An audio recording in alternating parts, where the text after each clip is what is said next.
Well, thank you so much, everyone, for joining us today. Really, really appreciate it. I think this is the last of our Insights into Games sessions for this week. So thank you for coming to this one and probably to lots of others. So yeah, really, really appreciate it. I should say from the outset, if you have any questions, do pop them in the chat and we'll address them towards the end.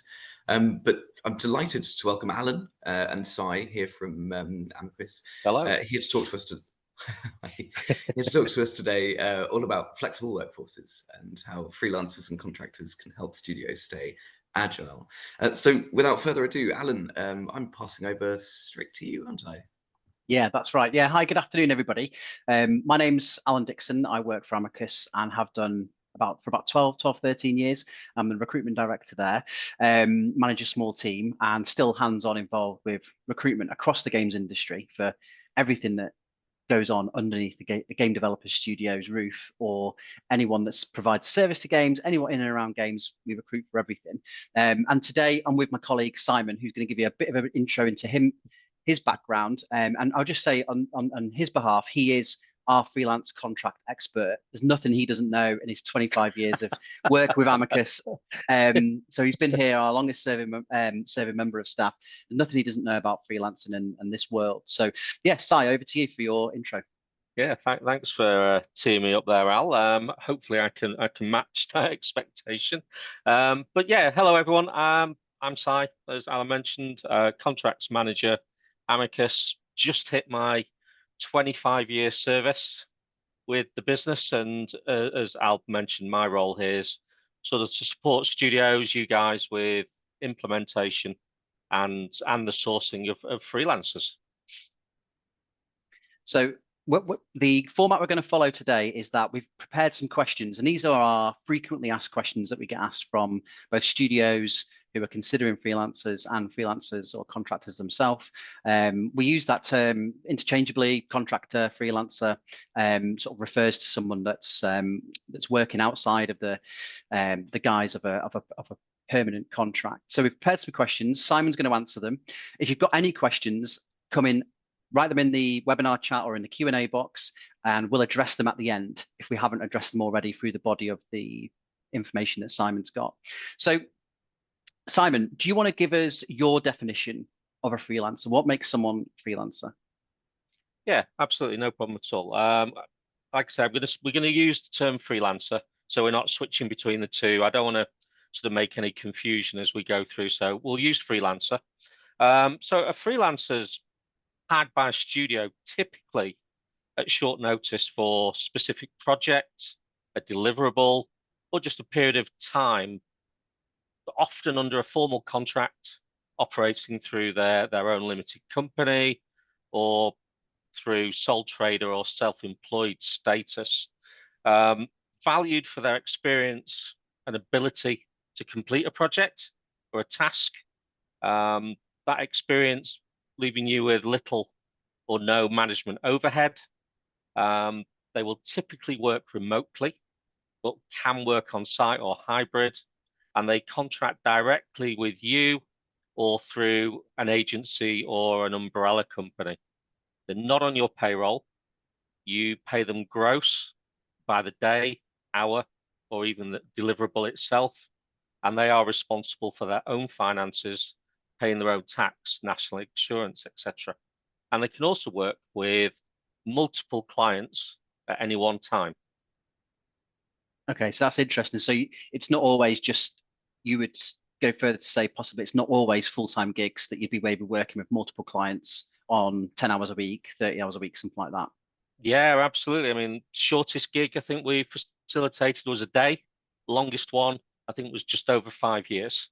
So it can be as broad as long as you want it for something specific, or it can be, you know, for a whole project, whole game.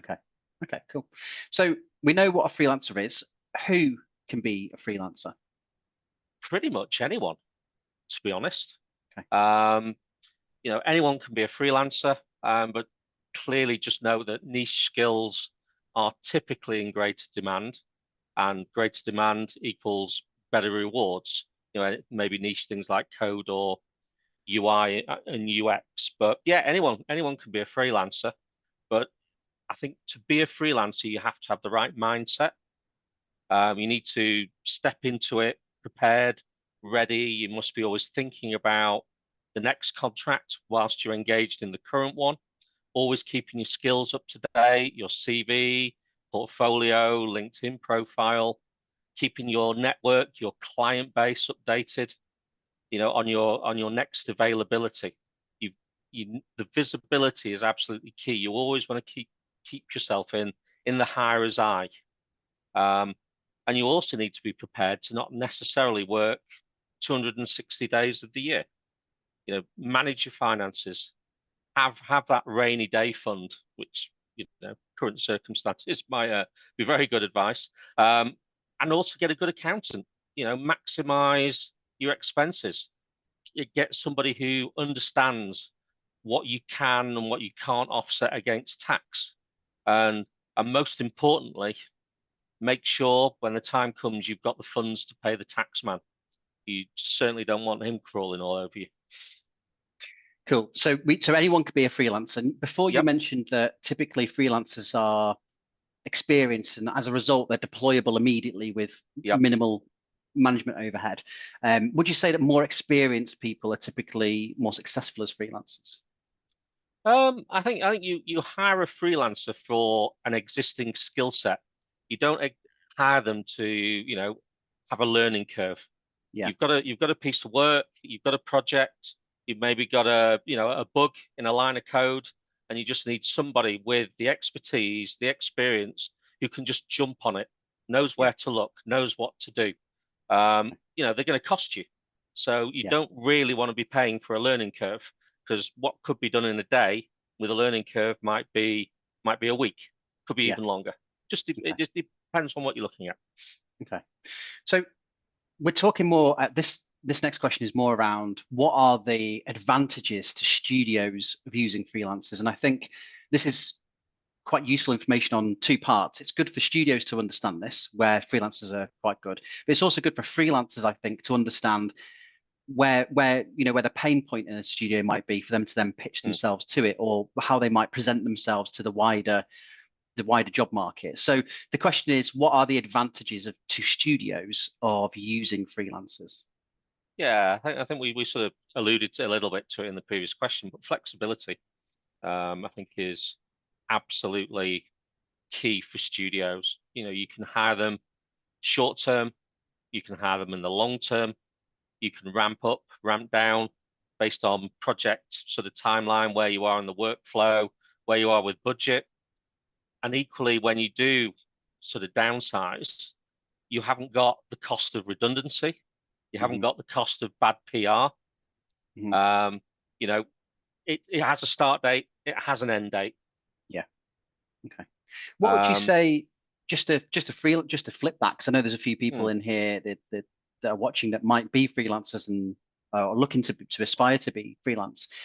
What are the benefits to an individual to being a freelancer, would you say? I mean, benefits is variety of projects, variety of workload. You can choose what project you work on. You might have a particular love for a certain genre, or a particular studio, so you get that choice. You don't get tied in maybe to 3, 4, 5 year development life cycles. I guess there's a little bit of light at the end of the tunnel if you're not enjoying the gig that you're on. That you're delivering that piece of work, you're getting paid, it's done, you move on to the next one. You don't get involved in studio politics, and financially, it can be rewarding as well. So if you're somebody who likes variety, then it can be, again, as long as you've got the right mindset, you get the right sort of process in place. I mean, the right energy it is tough. You've got to make sure that you're constantly working. Then it's successful. It can be a successful lifestyle choice. I mean, just going back to sort of onto the studios as well. Talent, you've got access to a different marketplace, a different talent pool. The specialised individuals out there that skills that you may not have in your studio. Skill sets that don't warrant a full-time individual, that you can just sort of go out, hire, plug in, do the work, and then they're off again. Speed of hire as well. Right. It can be a lot faster to hire a freelancer than a full-time employee. I mean, I know we talk about sort of hiring and interviewing later on in the session. You can increase your studio productivity right when you need it. You've got deliverables, timelines, milestones. You've got to hit them. Those deadlines need to be hit. And also, I think your existing team's well-being. We know as you get towards sort of the end of project or close to milestones, it can be quite stressful in the studio. People having to maybe put in a few extra hours here and there. Plug in a couple of freelancers. It helps protect your teams from burnout. They can take up that additional workload. And obviously you hit the deliverable, hit the milestone, you get paid. So okay. So there's typically no onboarding. It's quicker. There's some really niche skill gaps that can be filled, and there's also it can ease crunch as well, which I think is quite crucial and can help aid to hit deadlines. Okay, and again, I think this is, I'm just wary of the fact that studios and and freelancers in the audience. What are the costs of using a freelancer? And I'd also just go to add a caveat to that is, are there any costs to someone who's been permanent and possibly been made redundant looking to be a freelancer? So first of all, what are the costs to a studio of using a freelancer, would you say? Yeah, I mean, the cost to a studio, I mean, they can be more cost effective. I think that's where we'll sort of start with this one. Can be more cost effective than full-time employees, especially if it's a specific project, one that maybe isn't quite routine. We mentioned earlier, they're not on your payroll, so you pay them gross. So you're not looking at national insurance. You haven't got the overheads necessarily of the payroll cost. You're not paying for equipment as well, any kind of licenses. Just looking at company benefits, there's no pension contributions. They don't get holiday pay or sick pay, and you only pay them for the days or the hours that they work, or that specific deliverable that you've agreed a timeline on. I think the caveat may be that certain skills do command a higher rate. Some code roles will pay more than maybe some art and animation roles. But again, that's things that can be discussed, internally or with recruiters before you go to market. Look at budget, and somebody who knows the freelance market will be able to say whether that's feasible or not. Yeah. So speak to an expert. And we've talked about, I think, this internally before, but often with clients, if it's a short-term contract, would you say they would have to pay more than if it was a longer-term contract or a freelancer day rate, say, for example? Yeah. I think if contractors still want freelancers still want security. The longer the gig, the better for them. I think if you're going to plug somebody in for short term, then they may look to up their rates just to compensate for that lack of duration. So again, just something to be aware of. Yeah. And what are the costs of maybe becoming a freelancer if you're an individual? Yeah, it depends which route you take. I mean, if you go down the limited company route, then be aware that there is a cost to setting up your limited company.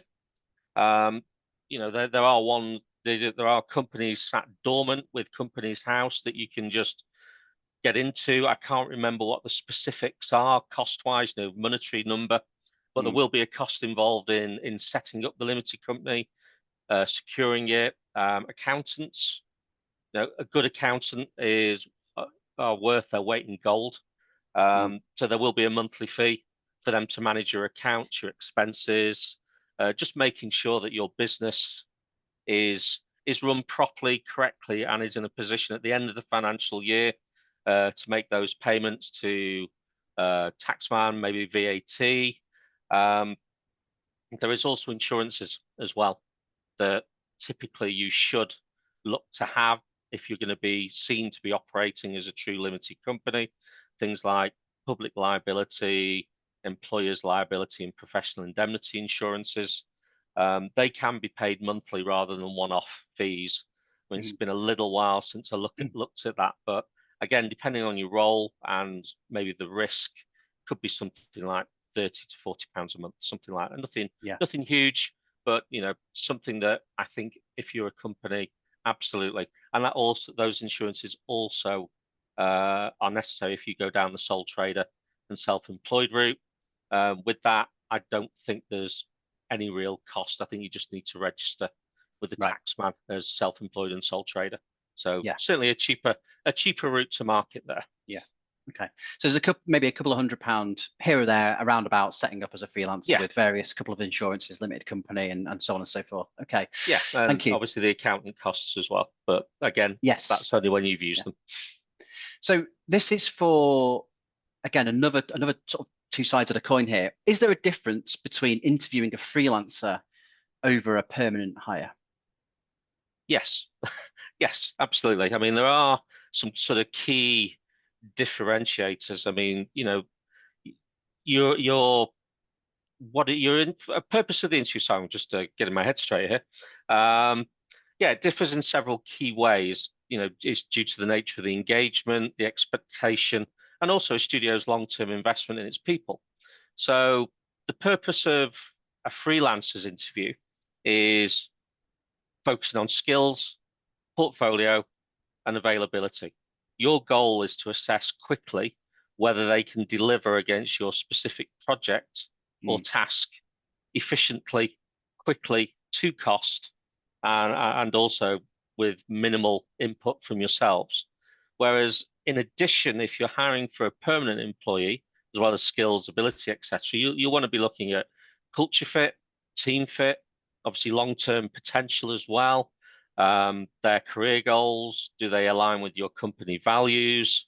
And these things sort of take time and could be across a number of interview stages. Speed of process can be very different. Typically, freelancer interview can be done in a single hit. Yeah. Absolutely, so it's establishing, single. Can they do the job for the money that we've got within the time frame that we've got? And can you start on Monday? That kind of thing. Yeah. So it's quite transactional in a way.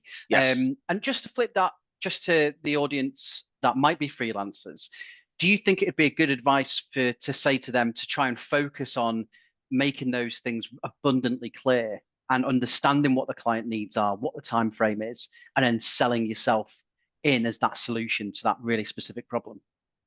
Yeah, I mean, putting myself in there with my recruiter shoes on, I mean, that would be the sort of, I guess part of the initial call I would have with the freelancer is, you want to understand studio, project, deliverables, when do you want them to start, how long, and how much. So they were the things you would qualify. So when they get to that interview stage, the studio will know immediately, yep, they can start this date. They're either limited company, they're either sole trader, and here's a little bit of a profile. You need them to port this bit of code across. Right, well, this individual has done this, has ported before from this platform to that platform using C#, Unity, etc. So you're sort of laying the land out initially to try and sort of just speed up the process. So you're sort of halfway there with our introduction. The interview is just to clarify that. I'm not technical, so you may want to dig deeper into the technical side, but you're sort of halfway there. And I think, absolutely, Al, as you mentioned, as a freelancer, your CV, your LinkedIn profile, your portfolio, you want to demonstrate your skills, your agility, just put a line available, date, etc. Day rates you can discuss. Yeah, I think it's good for freelancers to understand what studios are looking at in freelancers in that specific problem. It's a puzzle with a little specific shaped piece that is like, are they free now for this money? So it's good to prepare if you're a freelancer going for interview around those sort of pillars of the and size, right? If you spoke to a recruiter, you should know this information going into the interview. Or if you haven't, if you get approached by a studio directly, try and understand those things. What is the problem that needs to be solved? So moving on to our next question. What concerns do studios have initially, in your experience, about using freelancers? Yeah, I mean, freelancers typically are, for want of a better term, sometimes a bit of the panic buy. You know, you've got to a stage in the project, you think, we need this, we need that, we haven't got it. So candidate attraction, sort of within the right timescales. Are the people out there? Can we find them? Can we find them quickly? And how much are they going to cost? It's always also a big one. Again, conversations can be had around this. Always know in-demand skills. Typically, people may not be available, but also they're going to maybe cost as well. Yeah. Not retaining key knowledge in-house has always been a little bit of a worry. You know, once a contractor has completed that piece of work, they leave and take those skills with them. You know, maybe think about some knowledge share, some mentoring whilst they're in the studio, so that, you know, when they're not there, at least you've got somebody with an understanding that, you know, that can maybe plug in quickly and carry that bit of work on, or just it may be a repeat thing that you know you're going to have in the future. Just make sure that you prepared yourself for that. Another one is sort of, how do you differentiate a freelancer from your permanent staff? Because obviously you've got to think around protecting yourself from employment claims. You know, that 12-month rule. Once they've been there 12 months, are they going to think, oh, I'm an employee? I want pension, I want holidays, etc. So little things to consider are maybe use a different email address, different email signature, maybe incorporate the term freelancer somewhere within that email address. Makes them stand out very differently to permanent headcount. Different ID badge. You know, again, maybe add freelancer onto the ID badge. You can, you know, maybe a little bit harsher is limit access to certain areas of the building. You know, limit their use of IT, equipment and software, company events. You know, we all love the Christmas party or the summer get-together, typically free to your permanent staff. Maybe think about making your contractors pay a nominal cost for attending. Just has to be a £5, could be a £10. Just has to be different to what, you know, your permanent team are doing. That's a big worry. And then the last one, and maybe not everybody is aware of, sort of IR35. That is a worry as well, and I think we sort of go on to that, don't we, next? Yeah, that's a great segue. So in terms of the concerns studios have, sometimes it's, you know, are they available, how much they're going to cost, and then also longer term concerns around, if it is a long-term contract, then the employee, the freelancer, the contractor does have some possible claim to having the same rights as a permanent employee if they're there for a certain amount of time. That's right, isn't it? Yeah. I mean, limited company contractors, in fairness, they typically spend all their life trying to prove they're not employees to HMRC. So you may not have that concern, but self-employed sole trader, you know, you just don't know. You don't let anything be grey. Make it very black and white. Protect yourself. It may never happen. Cool. And one, I know a couple of clients of mine, a couple of concerns they've had in the past have been around, well, this person was available quite quickly, but what if they get another contract offered to them that's paid even higher? Would they leave just as quick as they've come before completing the deliverable? If one was a freelancer going for an interview, how would you reassure maybe the studio you're joining, or if you're a studio bringing on a freelancer, how would you sort of delve into that? Yeah. I think reputation, you know, just stepping back a bit, I think as a freelancer, protect your reputation. You know, games industry is a very, very small world. People talk. If you get a rep for, you know, going into a studio for a week and then somebody offers you more money and you jump out, and you end up looking like a little bit of a job hopper and you don't commit, then people just won't use you. Simple as that. Simple as that. Yeah. There are other people that complete can do contracts. But if you're going to an interview, how would you look back on your previous record and say, just to give you some reassurance, the last 3 contracts I've had, I've stayed there for the whole duration, and I've delivered these key milestones or whatever. Yeah, you would try and use that background, wouldn't you, in your interview to prove yourself? Yeah, absolutely, absolutely. You would also, as a studio, you'll get a copy of a CV, so you'll get to look through that. You'll see, durations of contracts on there. They should have the start date and their end date. If alarm bells might be, if they're very short, a few weeks here, a few weeks there, maybe explainable, because that might be the nature of the work that they do. But it's something, as long as you can drill down into that during the interview process. And again, if you're using a recruiter, then they should do that for you. I mean, answer the question before it's asked, because you can spot it. So rep is absolutely key. I just think it's professional. Be professional as a freelancer.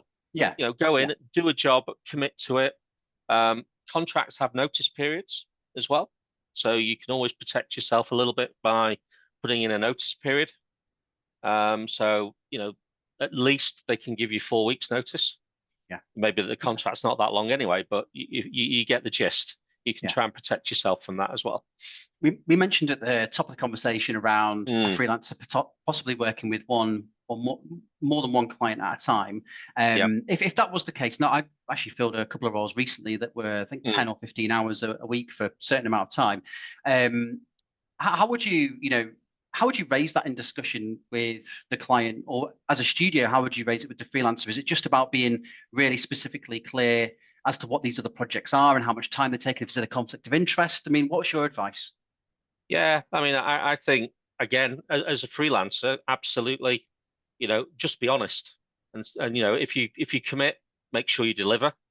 As a studio, absolutely, be very clear about your requirements.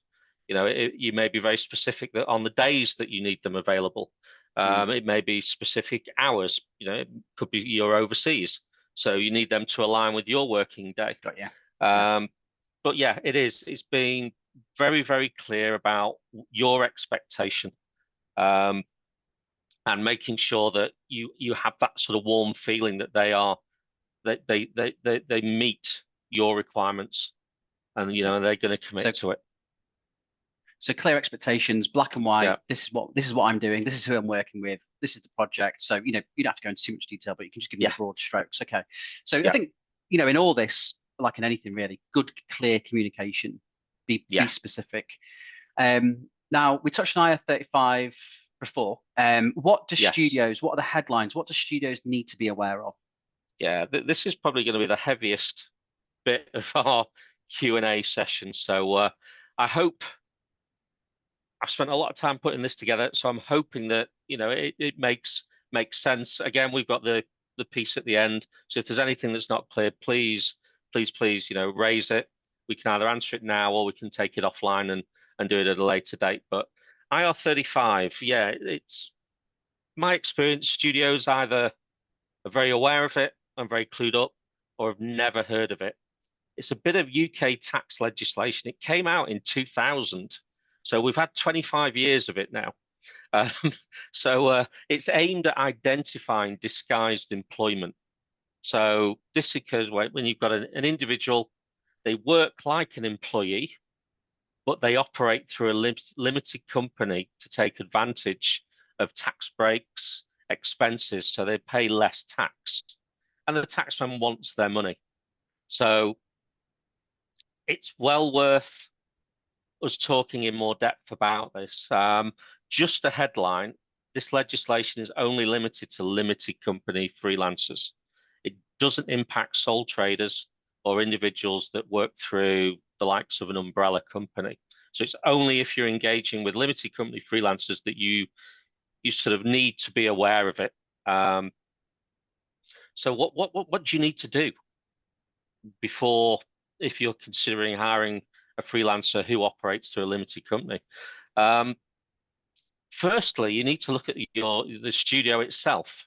There's, depending on whether you are deemed to be a small, medium, or large studio, it actually has an impact on how you sort of what's the word, work with this individual and their company. If you're a small studio, and I'll go through, in fact, let's flip that. So if you're a medium and a large studio, you are responsible for determining the freelancer's IR35 status. So whether they are in or out of the legislation, and I'll go into detail later. If you're a small studio, you can sort of ignore it. The contractor themselves is responsible for determining their own IR35 status with HMRC, the taxman. So how do you determine studio size? Fortunately, they've given us some very clear pointers here. You must, to be small, you must meet 2 out of 3 of these following sort of criteria. So your turnover must be less than 15 million per annum. Your balance sheet must be less than 7.5 million, and you must have less than 50 employees. So if you meet 2 out of 3 of those, you're small. If you don't, then you will be medium or large. And you'll now know what steps to take next. So as mentioned before, small studios, leave it. Limited company freelancer, your responsibility. If you're medium or large, then yeah, you need to sort of take ownership of this, and you then need to determine about your role, the role itself. You know, is it supervised? Is the direction? Is the control? It gets very detailed, and I do apologize. But fortunately, there is a tool that you can use provided by our lovely government. It's called CEST, C-E-S-T. Shove that into Google. It pops up at the top of the search results. Click on that, and then there's a very, very structured approach, guidelines. It talks you through it, and asks you a load of questions. You answer the questions, and then at the end of it, it will tell you whether the role you have, this freelance role, sits within IR35 or outside of IR35. I'm hoping I'm making sense. Yeah, it's complex, isn't it? But oh God, yeah. Which is why I like to try and do it one-to-one rather than try and do it to a whole group, because there's little specifics. But if after doing all of that, the role comes out as being inside IR35, then you as the medium, large studio must deduct income tax and national insurance at source, as you would do your employees, and pay the contractor what is left. So they get paid gross minus deductions goes into their limited company bank account. If it's outside IR35, the role itself, you can just pay gross, and the contractor is then responsible for their own taxes. So that essentially is what you need to do before you even go to market. That is before you even go to market. You need to go through all of that process. Am I large, small, medium, large studio? Is the role inside or outside of IR35? And then you can then go to market, because I would absolutely recommend, if you're advertising it, you're speaking to an individual directly, that you declare to them whether it is inside or outside of the regs, because that will also impact who applies. Some freelancers just won't work inside IR35, and if they do, then they may increase the rate that they charge because of those additional deductions for tax and national insurance. They will inflate their rate to cover that cost. And again, every 12 months, just repeat the studio determination as well. If you're going to engage with limited company contractors regularly, just do a 12-month check, make sure there's no changes to studio, headcount, balance sheet, turnover, etc. Because it may that you don't realize you've crept into the medium bit. and then you've got to start looking at the process again. I've probably put you off now, haven't I, doing limited company contractors? I think it's one of those things that I know that Oh. we've discussed it internally. I think it's one of those things that once you go through the process and get your head around it, and there are, as well as, ChatGPT, there are obviously loads of .gov websites out there. There's lots of additional info to read and digest. And also, if you do have a good recruiter with a contract background like Si, reach out to him directly to Si or to whoever you know yourself at a different agency to talk you through it. It may be with more specific information about the studio, so that you can make a bit more of an informed decision.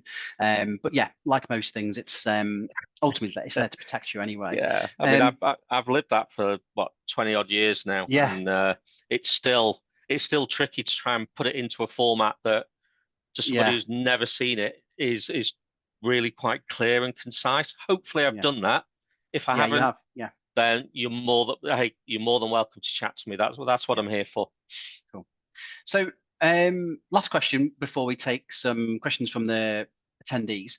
What would you advise to ensure is written into your contracts? Now, that could be from a studio perspective, also maybe from a freelancer perspective as well. So, what key things would you want to see there, broadly speaking?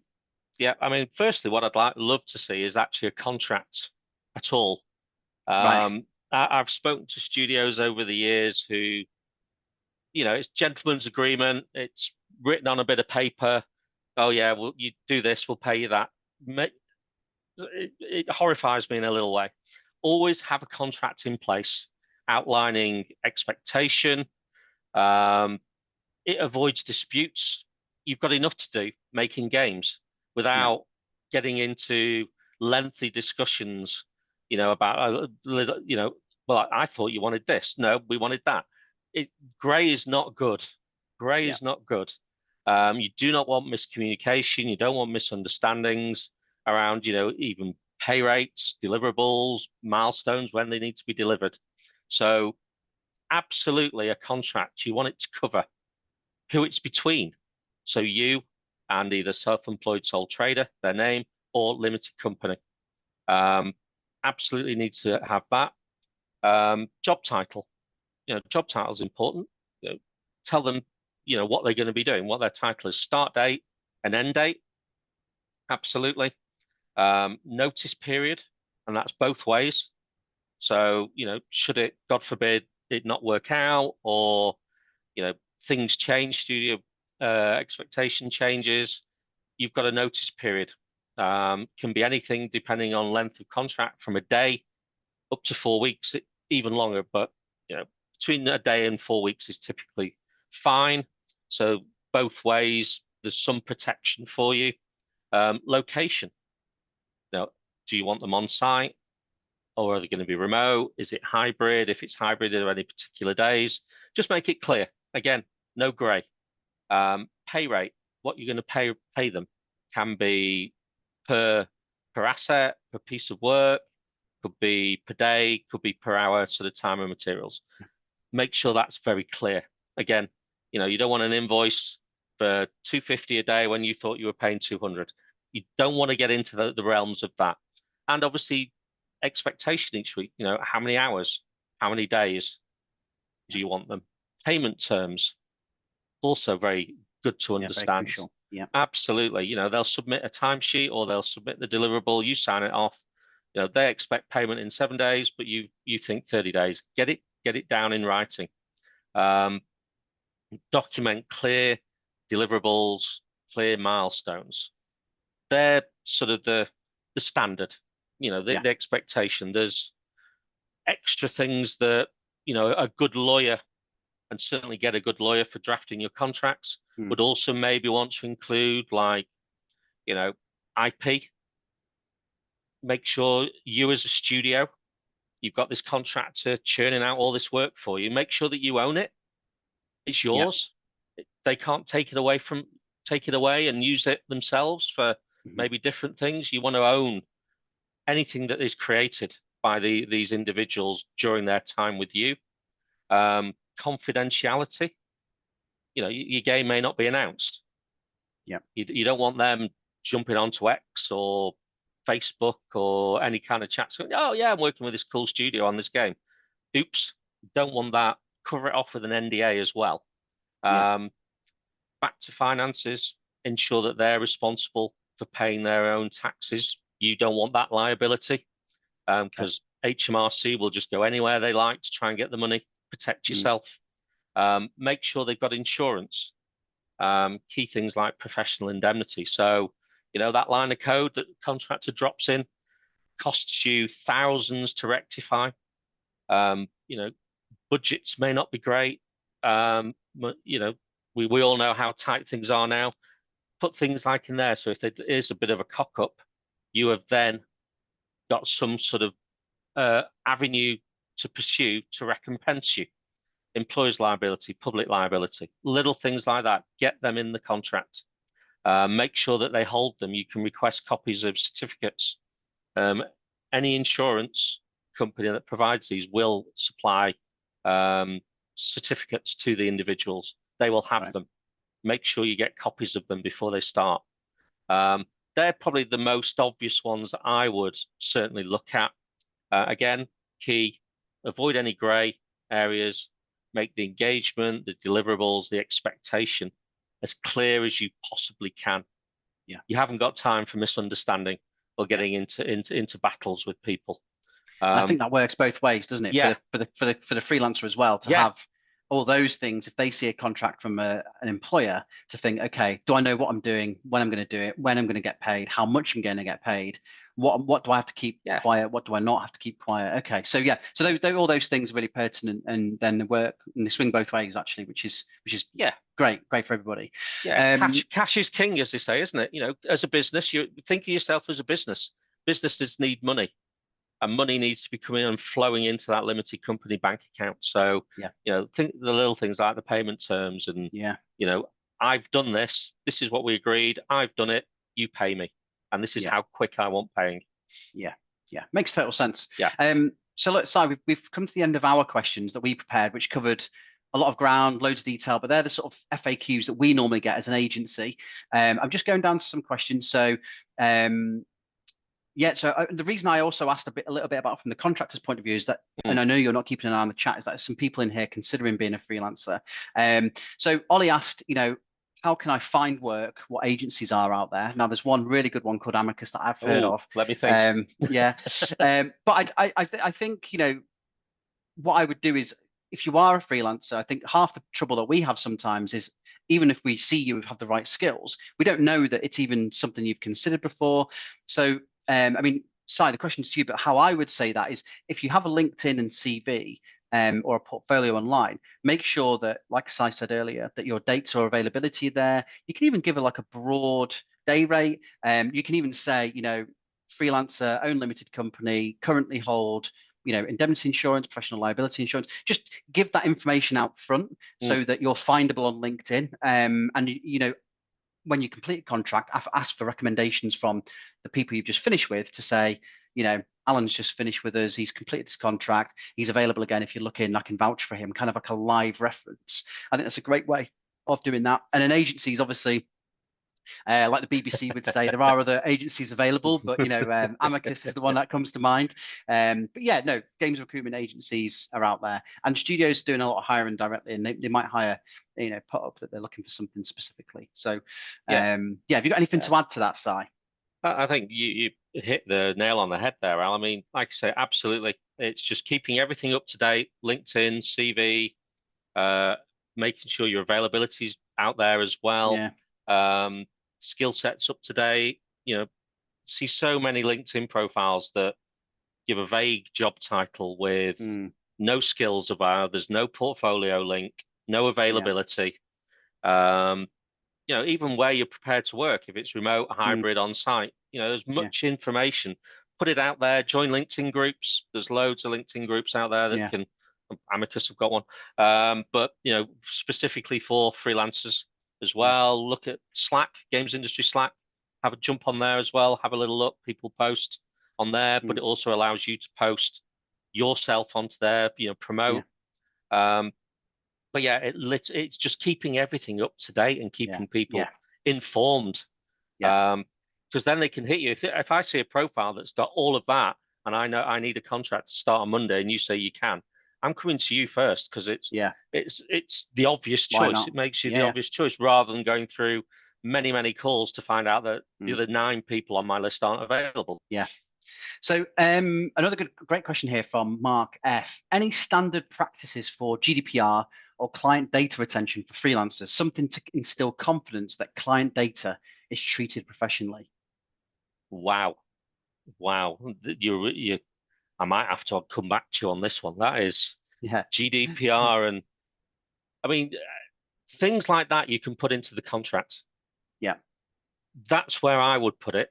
I mean, I won't go into the legal bits because that is way above me. That's where your lawyer steps in, with the terminology and how to phrase all the clauses. But that is a beautiful clause for a contract. I think the fact that Mark's even thinking about that is good. I think even the fact that you're going to ask that question to a client, and what I would do in that situation personally, I would say in the interview, I'd say just I've had different clients do different things. What would you want from me in terms of client confidentiality and GDPR? And they might just say, well, we'll send you equipment to use and you can't use your own equipment. We've seen that before. We've seen that you have to install something on your own personal equipment that's encrypted, or use basically the only channels they want you to use. Maybe it's cloud storage that specifically they have ownership over, or something like that. So there might be a couple of things that they implement, but I don't think there is a typical standard practice. I think the best thing you could do, Mark, is to present that question to the client. And actually, just a bit of interview prep. That is actually a really good question to ask, even if even if they haven't thought about that before. That will impress them. I mean, I've seen contracts with those clauses in.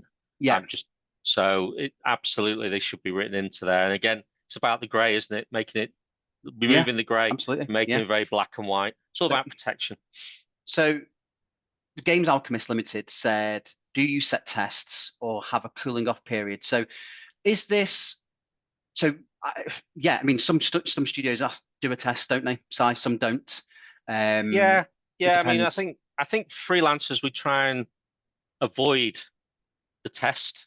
We can't always. Again, it's studio tells us what they want to do, but I just think it adds an extra stage into the process. Yeah. It sort of freelancers are quick hires. Getting someone to do a 2-day, 3-day test is not quick. You're adding in there again, back to portfolios or whatever, or studios will look at freelancers based on the portfolio. So make sure the portfolio is up to date. You've got your best work on there. Maybe you've got a little summary around each asset of how you created it. Make it so they don't have to think too much, and maybe put you through that test. But freelancers, I don't see that many tests. No, it's conversation. I think if the Games Alchemist is looking to potentially hire a freelancer, what I would say is one way to avoid giving a test, which, by the way, as a freelancer, you're entitled to ask to be paid for that test to be completed. And if you're a company that insists on a test, the best way to get it done is to offer to pay for the completion of it. And we're seeing that everywhere at the moment. So that's kind of becoming de rigueur at the moment. The other thing I would say is, if you have doubts about somebody, communicate to them and say, look, I really like, I like the cut of your jib, you're available, you're in the right area, and so on and so forth. I'm concerned that you can't do X, Y, Z, or I'm concerned that you would struggle with this. Just ask them outright. Can you do this one specific thing that you're thinking of setting them a test with? And go online, have a chat with them, maybe do it a bit live and say, how would you do this? But taking a test away, doing it over a couple of days. Freelancers don't typically do them, and if they do, they're going to charge you for it, and then even then they might go off the market. Did they move that quick? They also asked, Si, do you have a cooling off period? I take it that's if you hire somebody and you think, hold on, we've made a mistake, I guess. So how would you answer that, Si? Do you have a cooling off period? Yes, that's what you said. I think, again, right into the contract that they are responsible for the work that they've done.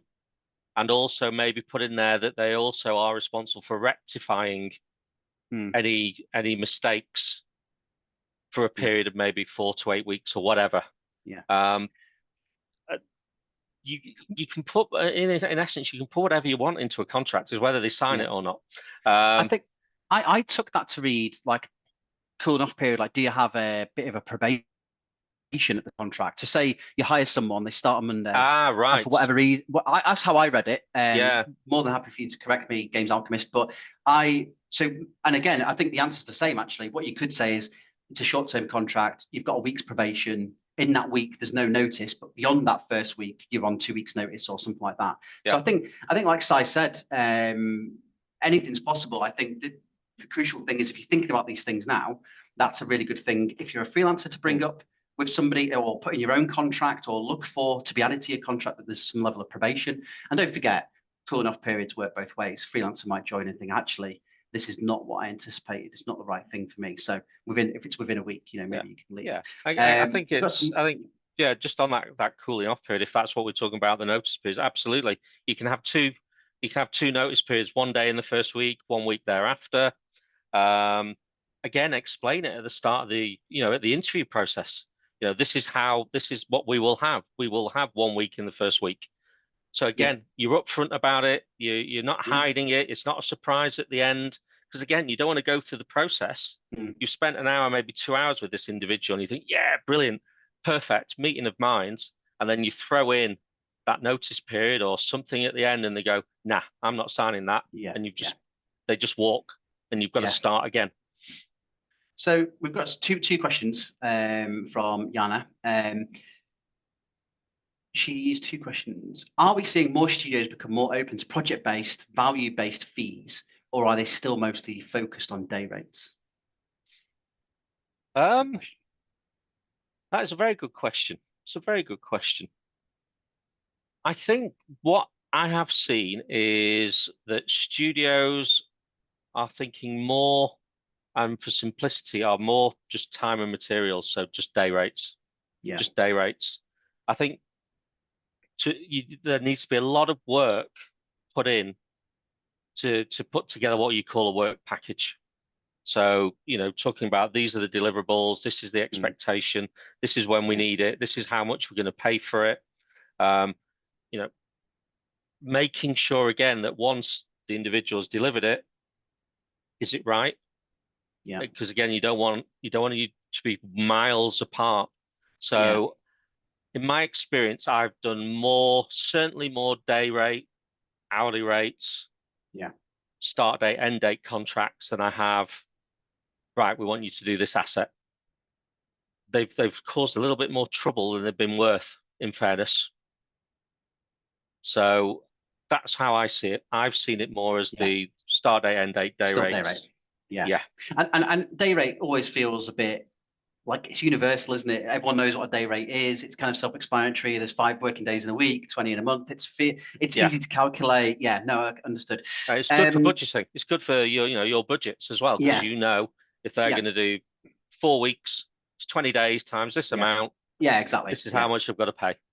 And Yana also asked, and this is a bit of a bigger question actually that we get actually quite a lot, is when a studio has 2 equal candidates, same skills, price, portfolio, so we would say the same quality candidate, what's the ultimate tiebreaker?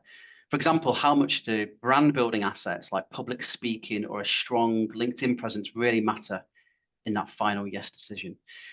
This one is this. I actually, fully enough, I do an outplacement hour discussion on interview technique and what gets people jobs. And this is a really big question. I would say, unfortunately, there's no silver bullet. I think if there's 2 people, the same skills, same price, it's whoever gets on with that person the best. It will come down to that sort of, do I think I want to work these next 6 weeks with person A or person B? And that's so subjective that once all the objective things like price and quality and all that kind of thing are all the same, it then comes down to someone's opinion. The only thing I would say is when it comes to freelancers is if during the interview period, when you're talking to someone at an interview, or when you're arranging an interview, or when you're sending things like portfolio, CV, contract, people often neglect this because it's just admin, it's just getting stuff organized. But it's actually a bit of an interview for how you work day to day. I'll give you a great example. If I was hiring, or when I'm recruiting for people and when I'm getting interviews, if I say to somebody, can you do an interview on this day and this time? If they just respond to me, sorry, I can't, have you any other availability? That's okay. But if someone responds to me and goes, sorry, I can't do that, but here's my availability for the rest of the week, or here's my Calendly link, two very similar sort of responses, but the second one is just got that little bit more of, this person's easy to work with. Make sure everything's formatted nice, make sure there's no spelling mistakes. Just basically, it comes down to marginal gains at this point. You've asked specifically for public speaking or a strong LinkedIn presence. Si, what's your I don't think that will come into it with a day rate sort of contractor freelancer where it's for specific, unless the thing is to be at a brand and do public speaking, but I wouldn't have thought so. And strong LinkedIn presence, I don't know any client that strongly values that, to be honest with you. Si, what's your take on that? Yeah, I think absolutely. I think with a freelancer, unless that's what you're engaging them for, they're freelancers because they don't want to be involved in the office politics or promoting the studio. That's what your employees do. Again, you're looking for that differentiation between employee and freelancer. If you're suddenly asking your freelancer to do stuff that your employees are doing, then you're really, the risk is getting greater of that deemed employment rights thing. You've got to watch and be careful about that. Going back to what you said about choosing between two, I mean, IR35, are they a limited company contractor? Is one limited company, is one sole trader? Have you done all the IR35 process? Hopefully you have, but if you haven't, then which is the path of least resistance? The sole trader, you can just plug them in without the worries about it. Interviews as well. Have you asked the two, how many roles are you going for? It might be that one of them's at final stage and has got 3 offers on the table. It might be the other one that they've just committed to you. So, you're then up against, will you end up in an auction? Will they start saying, well, they're going to pay me 50 quid a day more? Do you want to get into that kind of bidding war? There's little things around it that might just help you go, this one's easier. I'm going to go with this guy. Yeah. And I think with overall universal interview technique and interview advice, it's to be just exactly like you say, show them how you are to work with your professionalism, with following up on things, with being accurate, good detail, attention to detail. And also, like Si says, is make sure that you're making things easy for them. Here's all my documentation, here's all my insurances, here's everything that you need to make this happen. And I can make this happen. I've got the equipment. I've had a contractor tell me about their internet speed with a certificate they had installed to their property so that they could work remotely really, really effectively. And they said, I can download things really quickly. I hadn't even thought of that. I've never been asked by a client, but I think that level of preparedness of any problem you can foresee, I can fix it. So we've got one final question here. Are there certain skill sets that studios don't typically hire freelancers for whatever reason? Example, narrative designers, artists, or level design. Is there anything that stands outside that doesn't get hired? I would say narrative actually does quite a bit, because not everyone needs a narrative designer forever. Yeah, I mean, nothing really springs to mind. No. I mean, I've never placed a CEO on a freelance role, but it tends to be doers. Across whatever discipline, because you've got like you say, piece of work that needs writing, piece of code that needs sorting, bug fix, optimization. It's no. I mean, C-suite, possibly, but anything across the other disciplines, you can all be freelancers. Well, I think that's a great note to end on, Si, because we're at 13:59, so we'll keep it nice and tight to the hour. Perfectly timed. And anyone can be a freelancer, I think is the message of it. There's loads of positives and negatives. Thanks, Si, so much for all the talk you've done. You've definitely given a lot of information there. Leo, I think you were going to top and tail the hour. Yeah, absolutely. Thank you so much, Si and Alan. Really, Pleasure. really fascinating stuff, especially seeing things from both sides of the coin, I think. And actually for any freelancers watching and in the audience, hopefully getting some decent sort of insider knowledge on how things work on the other side of the curtain. So so thank you very much, guys. Really appreciate it. It's been absolutely fun. Sorry, Leo, can I just add at the end, if anybody wants to reach out, find me on LinkedIn, drop me a connection request. Happy to chat, happy to answer any questions, whether you're a freelancer or studio looking to hire. Just hit me up, and let's keep the conversations going. Fantastic. Well, thank you so much again, guys. Really, really appreciate it, and thank you to everyone that's joined us.